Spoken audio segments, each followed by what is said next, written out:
bolje ni ama ka tan ti mga ka la de bolje leiga bolje leiga adi posi ka ne posi tam na nang ko chen na ko ni ta ka go am ko ya ko ta ko se se se sin ko se na ke ai ha ba kung na na go so se se solo ai na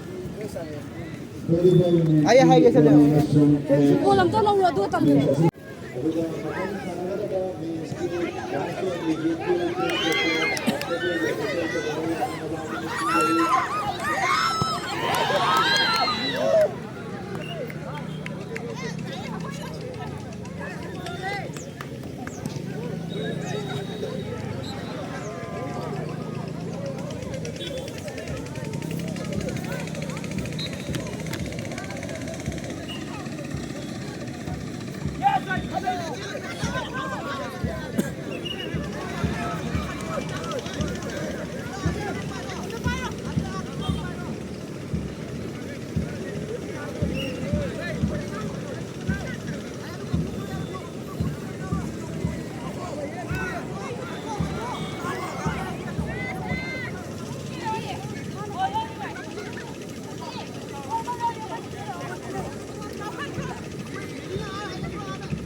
Volleyball Women's Teacher Education Samsung Environmental Science Lawyer Matunda Boni Amasong Match Ready Dalabi na Banising Gari Matuhin na Boni Amasong Match Ano na Amasong na Ready Dalabi na Banising Gari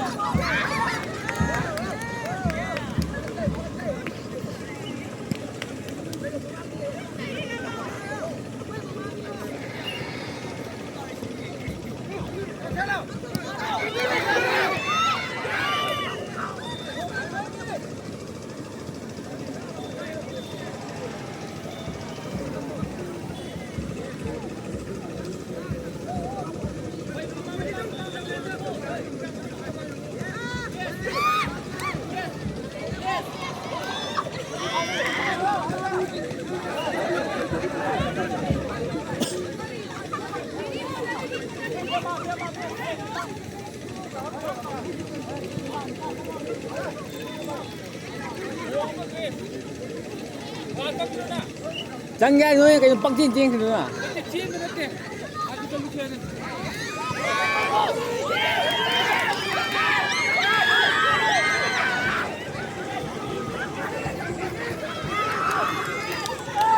Ngepo ni.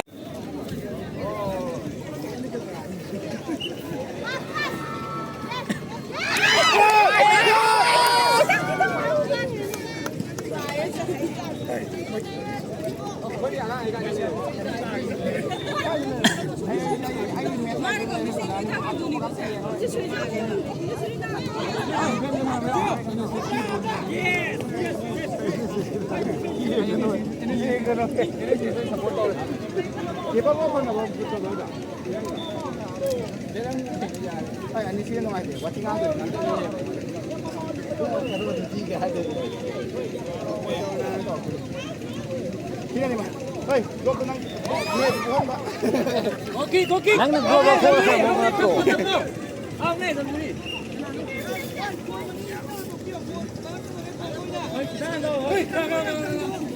Come on! Gol po sa gora kaniko. Yes!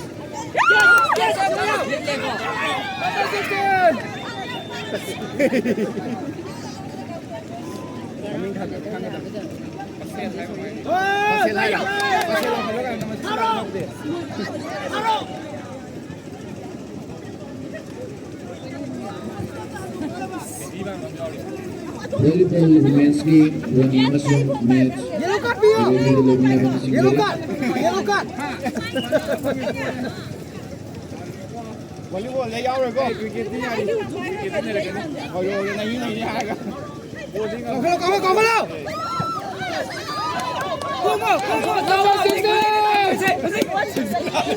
Buồn vãi.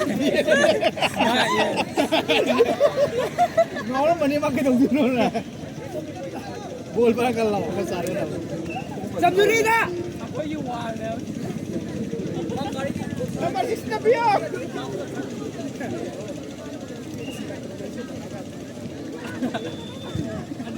Volleyball women's game economic official single Protowi naman ni Singgari. Matuhan na volleyball women's game economic official single.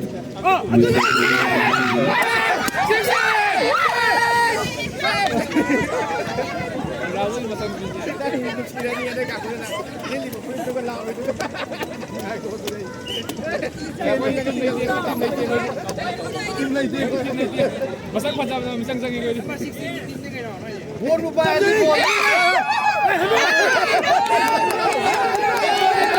Lemon piru no. Penalti bigre.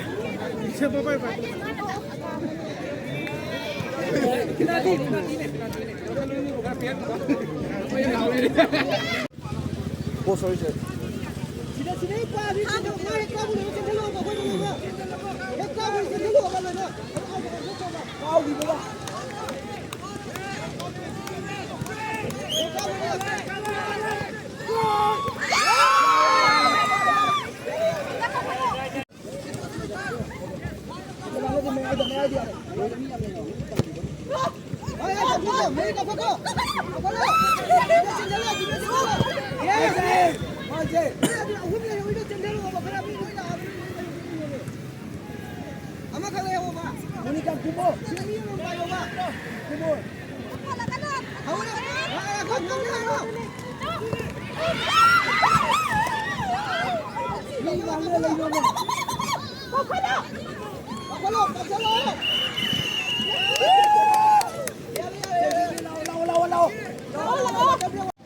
Hùng baka. Kau apa? Maninda kau, maninda. Once the department of police and the department of matrix. Kali ini department of assistant.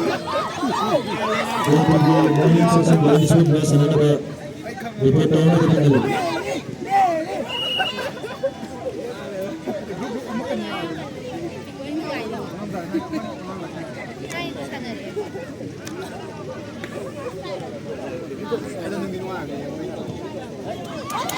Oslo! Oslo! Paro!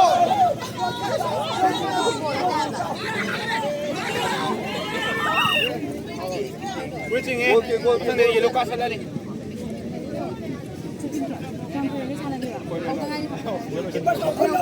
Kau kalau.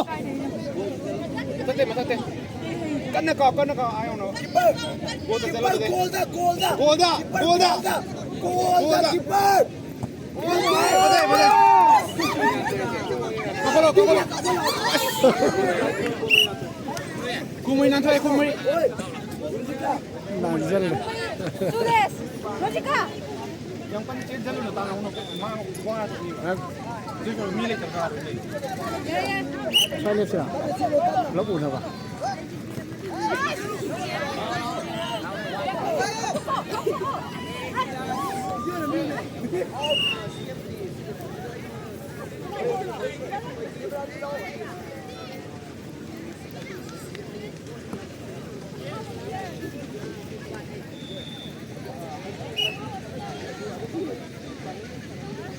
Mini क्या ना जोसा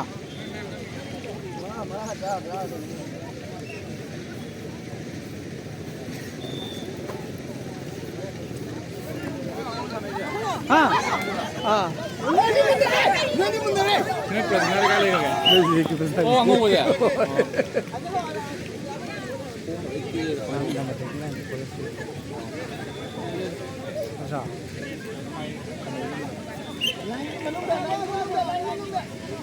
Police League 29 daw no bimale. kakalo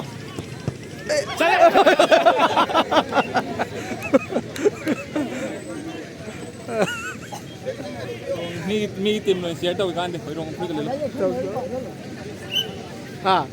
à sẽ thì cũng là cái cọc sẽ lời vậy nè ơi khuy đi con khuy đi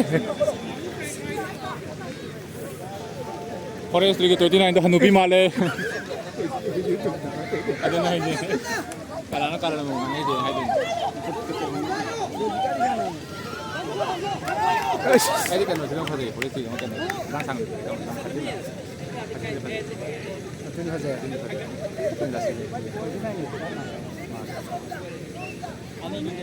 ai phút từ lên coi gì là không phải bây giờ vợ tao hơi xấu kịp quá và đã là thua không phải anh như là thua để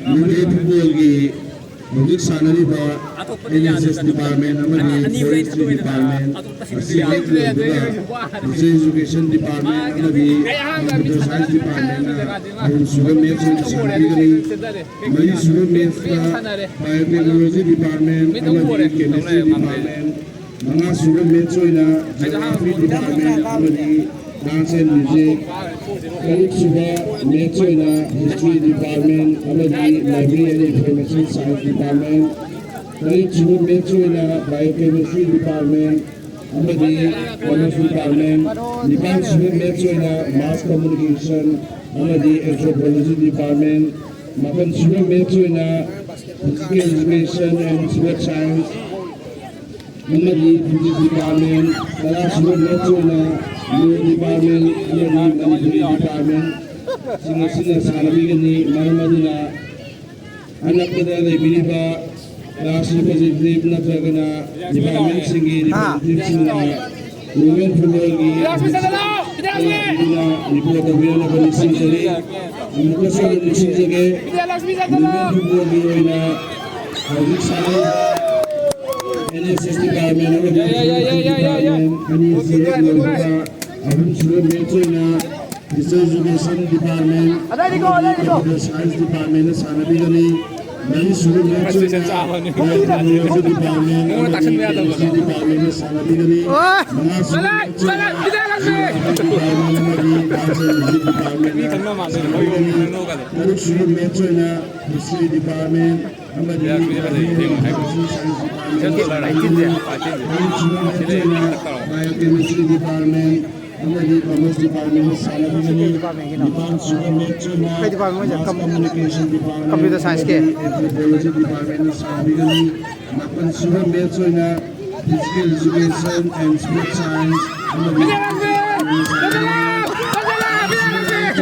Law Department amadi Management ये ngayon video na mag Nakpadal na biha klase positive na talaga na department ni representative sila at lumatang na official na report na biya na ba ni sila 와 나가 와라 용철아 공비나 공비나 용철아 Institusi amadi biotechnology ang department ini kasi may ayo kasih intro Department of Biotechnology ki report na naman olaga ang aking report na nila na ba Department of Asian History na wala officer ani student maths sana kata ba Department of English amadi Department of Mathematics hari ba Department of Assessment साथ है Department of Mathematics ki report na nila na Department of English ki report na nila 5 minutes na nila Department of English na Men's Biology official report na nila Department of Mathematics na wala officer pasti nama la besi ganti tiempo Jadi ini sana ba hentar langsung main sana dia Department of Geography na di NSS Gamit to bila bila manisya jari Men's Biology boleh boy yo kali Men's sana gina ba sama Zulai pada number 31 pada ini maklak Geography na di Department of NSS kau sana Department of Geography Department of NSS Hari ba Department of NSS Men's Biology sana ba singam kena hai siro hai đối tượng còn lắm phải rồi kau siro ada terus dia baca satu le tengok tal le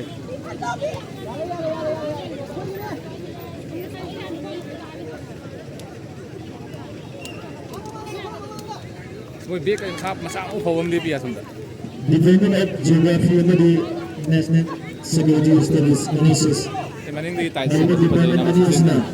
Men's Volleyball Group. Busan na biya sa patay ni na YouTube tau di bla. Ko yin ne.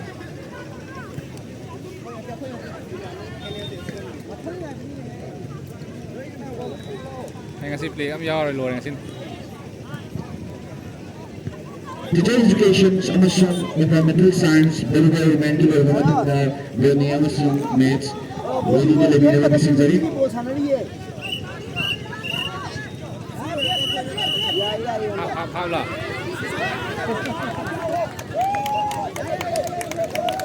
Penalty la half la. Oi.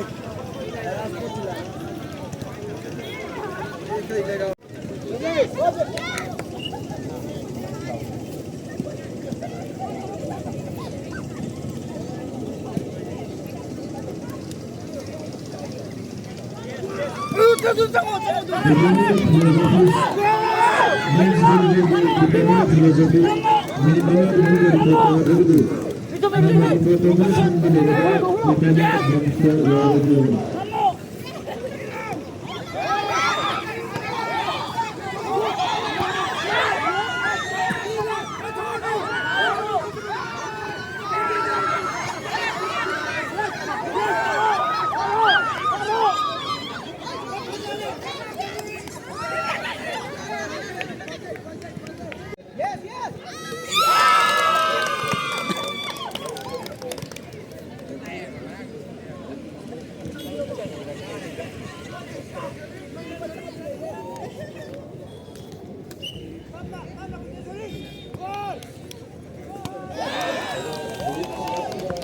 Women's Volleyball Group. Again, Department of Planning and Department of Mathematics.